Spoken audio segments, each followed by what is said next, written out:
Hello, today let's talk about the new iPad Operation System 18 for our iPads. This is a brand new operation system for the iPad Pro M4, iPad Pro 12.9 inches third generation and later, iPad Pro 11 inches first generation and later, iPad Air M2, iPad Air third generation and later, iPad 7th generation and later, and the iPad Mini 5th generation and later. That means the iPad Operation System 18 is compatible to a lot of iPads out there. What's going on with this new stuff? Totally rewrite rules. We explore new ways to work with the Apple Pencil. We discover new experience in apps and customize the iPad even further. And it brings our ideas to life like never before with Apple Intelligence.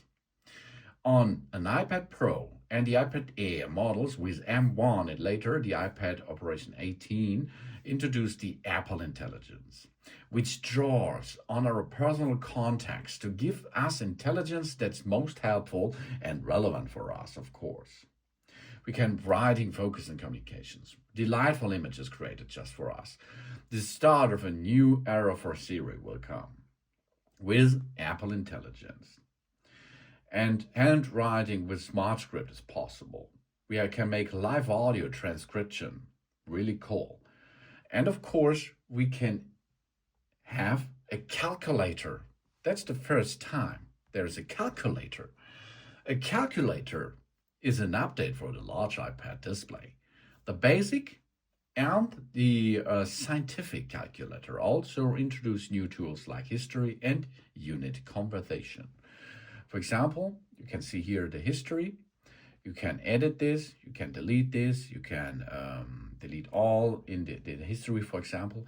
And of course, you can choose between the basic and you can choose scientific and you can choose math notes, where you can use notes to make math notes with the Apple Pencil.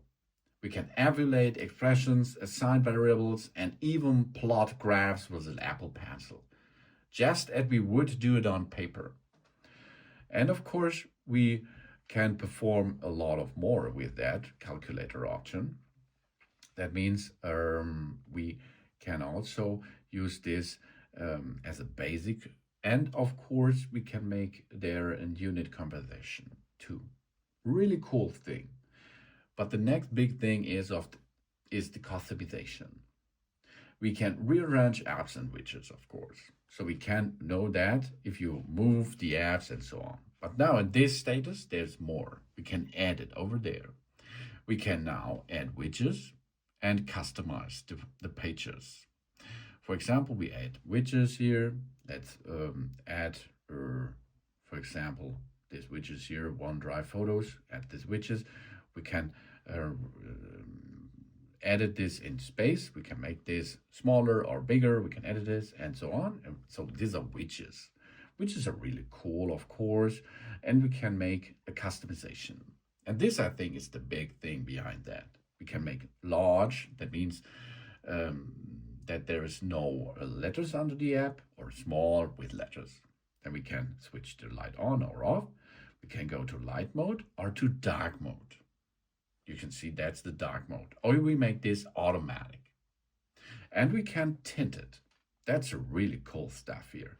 Let's tint now your iPad Operation System 18 like you prepare this.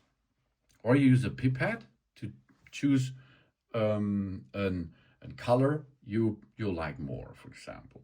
Really cool stuff.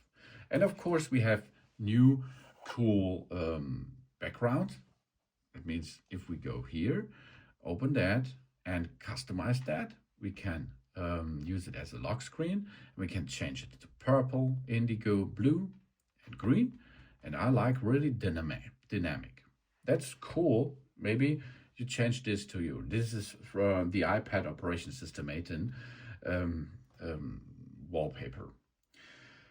And a big update is the control center. Here's the control center. We have the control center itself. We have the access to music and to our smart home and to Wi-Fi and so on.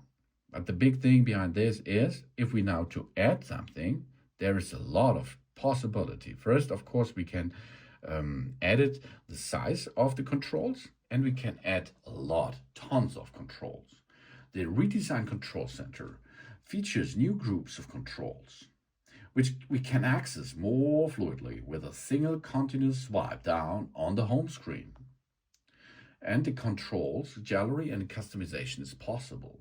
We add more controls from the control gallery, which displays all our options in one place, including new controls from our favorite apps. We can also customize how these controls are laid out, resize them, or build your own group for control. And the next big thing is you can use Face ID to lock an app, for example. For example, here we use the photo app, and you can choose to only open it with requires Face ID. That means now it requires Face ID to open that app. And if you do not have the Face ID, it will not open that app. And here we are, Face ID requires to open, here we are. Now we are in. And now we are in our entire library. We can organize just for us. For example, we can use Apple Intelligence to search. Let's let's search for a dog, for example, and it will get you dogs. It will, if you look for a house, you will see pictures with a house, and so on. Or names you can search, and the algorithm behind that will show you for dogs and so on. Yeah? And this is really easy possible to see dogs and cats and furnitures and so on. To search your library, your entire library. You can zoom in into your each library areas, or you can zoom out, but this is an old stuff. But there is more. We can go down a little bit and see recent days, memories, features photos, wallpaper suggestions, and we can here customize and record. So we can now customize it in which area this should be transformed into.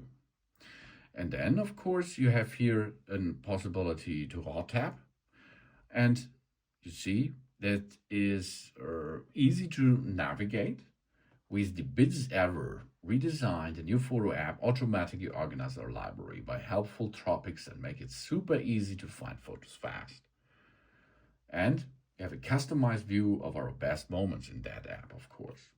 And then messages, really cool feature. Of course, it's a small feature, but it's really cool, and it will be gained, of course, in the future, because if we use messages now to communicate with each other, we can animate any sentence we will write, for example.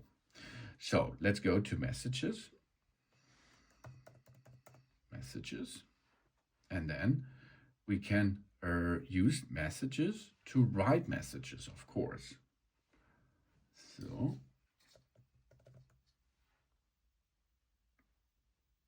new message, here we are, and then we can write a message. What's up?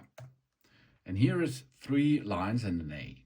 And now we can animate this. For example, jitter. And now it's jitters. Or it's small, it is big, it's shaky, it's not, it's red or blue. And then we can send it like that. And we can make an answer, maybe, if we push there. And then, of course, we can reply it, we can add stickers, and we can make here an emoji for that.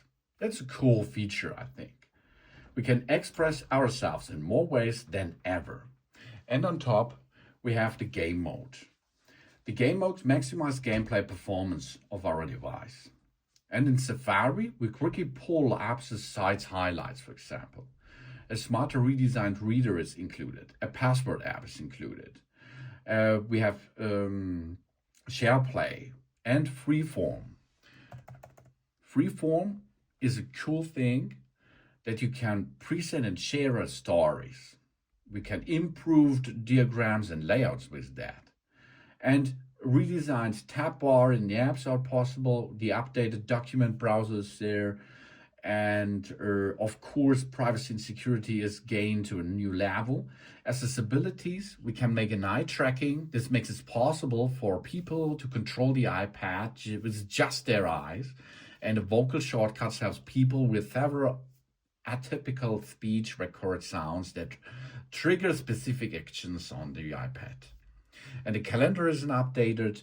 Maps, we can view detailed trail networks with new topographic maps, for example. Apple TV gets insight. Fitness Plus gets an update, and the home app, of course.